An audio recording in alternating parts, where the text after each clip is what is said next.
I have been nursing this nucleus colony since mid-June when the queen arrived from California. She had the spottiest brood pattern I've ever seen, and I did everything I could to encourage her to start laying. She would even lay eggs, and the bees would go behind her and pick them up, because I think after all said and done, she was just an absolute poorly mated queen. So the other day, I was able to acquire a queen, a Carniolan queen, and I installed it in this hive. I had a couple of virgin queens, but this hive is becoming so weak that I really need to get a laying queen in as quickly as possible if it's to have a fighting chance to get built up before fall. So the bees look like they did everything that they could to help the other queen along. Beautiful pollen patterns, just bringing in all the resources, sucking down syrup. I mean, everything that you could want for good brood production. The queen just didn't have it. So I ended up dispatching her. I installed the mated queen yesterday, 2 days ago actually, and we'll see how it goes. But that was, like I said, that was 2 days ago. They're still, we can still see them bringing in pollen, which is a really good sign that they accepted her. I'm not going to go inside there and disturb anything. Just let them go for a week, and we'll see how it goes.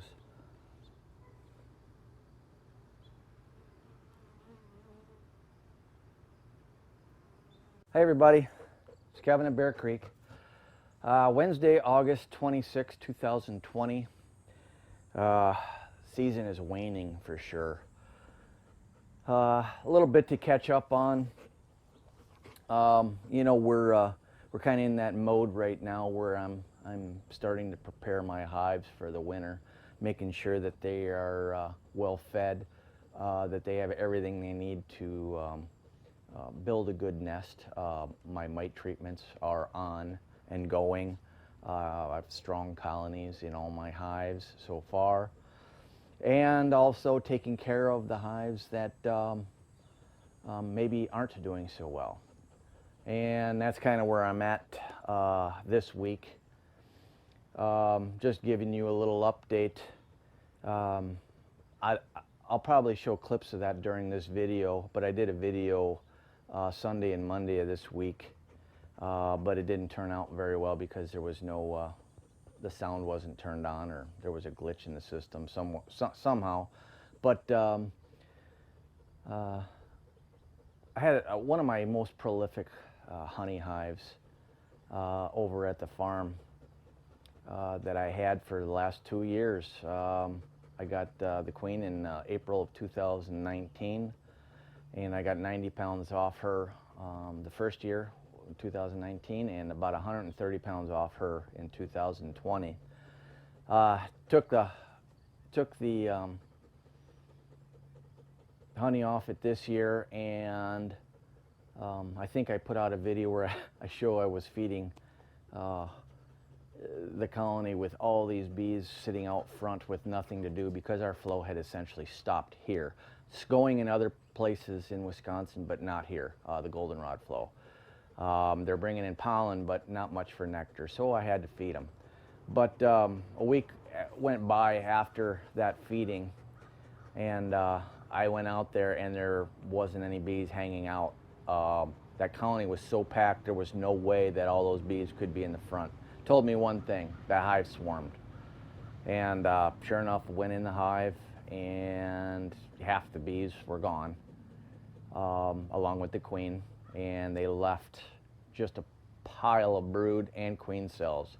Matter of fact, I had fed them, and they didn't take down any of the syrup because literally there was no room for it to store any syrup because it was being all the frames were being backfilled with brood.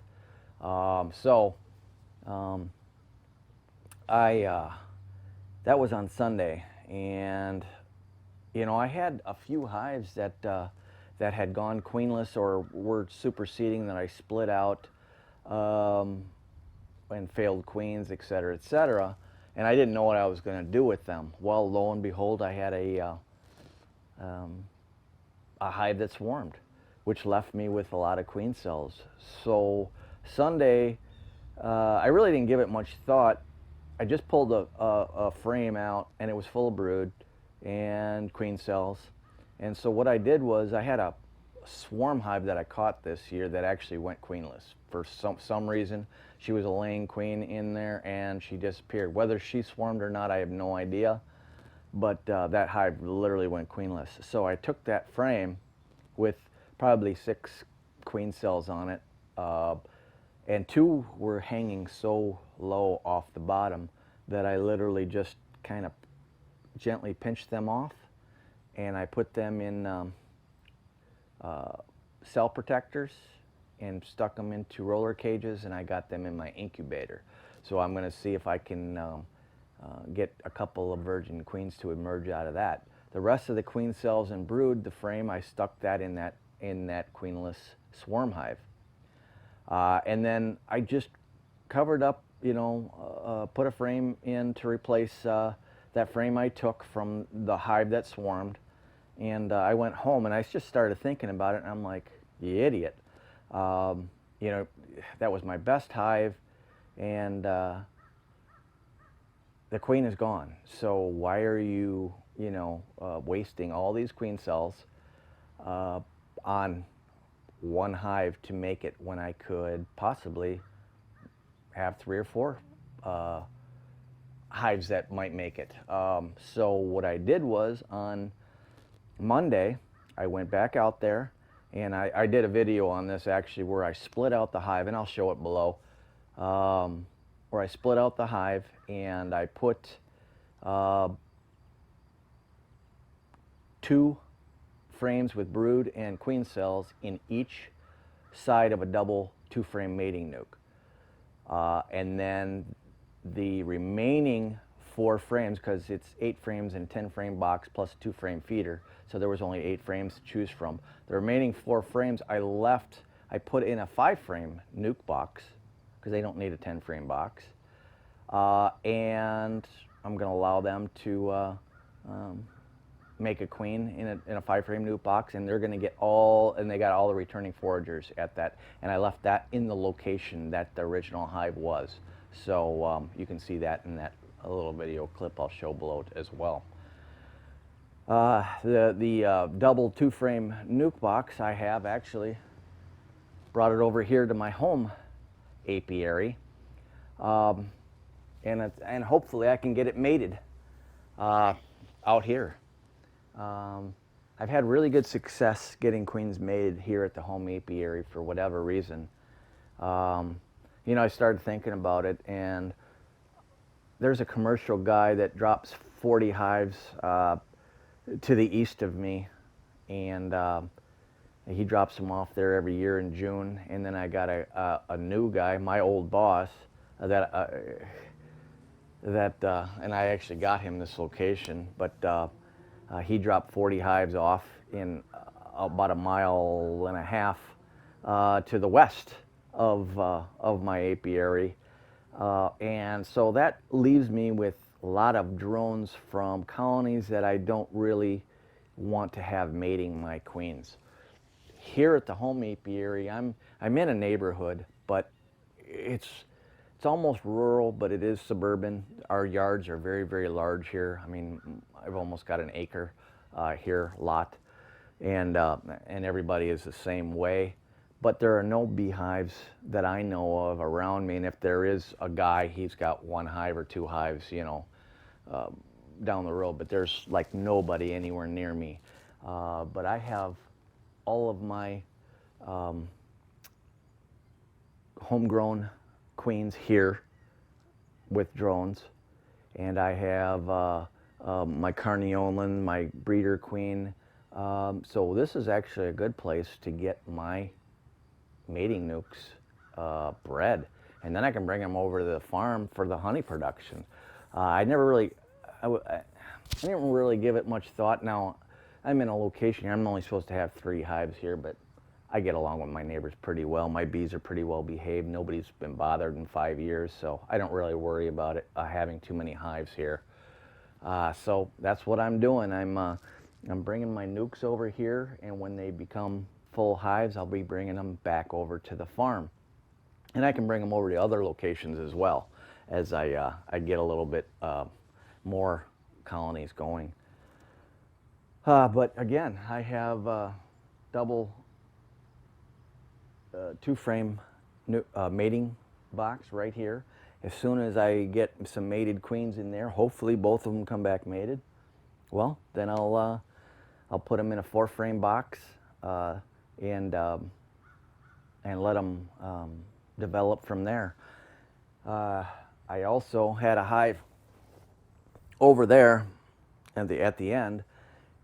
They were superseding the queen, and I was worried about losing the queen, so I moved her right here with some bees, and then I let them develop that supersedure cell. Well, it never took. So I ended up giving them a frame of eggs and larvae. Maybe they can make their own queen over there. But I also have those 2 cells in my incubator, and if they hatch, I will give one of the cells to this colony over here. And then I'm going to take probably a frame of brood out of 3 or 4 hives, start another nucleus colony, and give it the last mated queen, and let them roll. Hopefully there's enough time in September for them to get going. If not, well, we gave it the old college try. But that's where we sit right now. Like I said, getting the mites under control was the #1 goal. Getting them fed early. All my colonies are very, very good weight right now. I will feed them, give them another round of feed probably in a week from now, beginning of September, and then that'll be it. That'll be it for them. There's no more food will they need or require. Getting them fed too late, they just don't pull down later in September than that they do earlier. Robbing going on right now. I have queen excluders on, or I mean not queen excluders. I have entrance reducers on everything.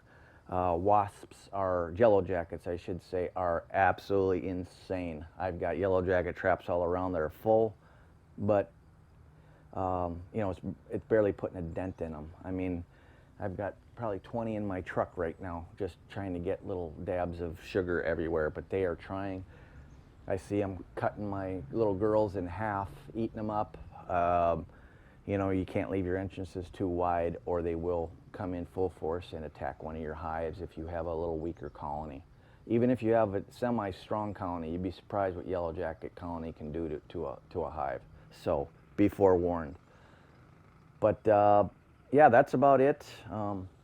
This colony over here, I just gave a mated queen to. You know, the reason I went and got a mated queen, it was available. Somebody in my club had it, and so I dispatched that queen. And it doesn't have as many bees, and it hasn't had any young bees for a while. So it's going to start dwindling in population very quickly. I needed to get a laying queen in there right away if that hive is to have a chance. So that's the only reason I went out and got a queen with that one, because it really needed a laying queen right now. It's just too bad that 4 queens I bought from Strachan Apiaries, New World Carniolans, 4 of them, $200 with shipping, and not one of them produced anything. They just disappeared slowly but surely. Last one left, never laid. I dispatched her at $200 down the drain, but that's the price you pay. Nothing ever good ever comes for me out of California, and I maintain that. On a better note, I found my belt that holds my tool pouch. It probably tells you more about my my housekeeping skills than you needed to know, but I was so glad to finally find my belt so I could start carrying my tool pouch around. So till next time, happy beekeeping. Take care. Remember, all beekeeping is local. Hey, you get lost?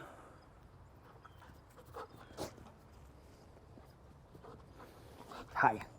Say bye. Say bye. Let's go.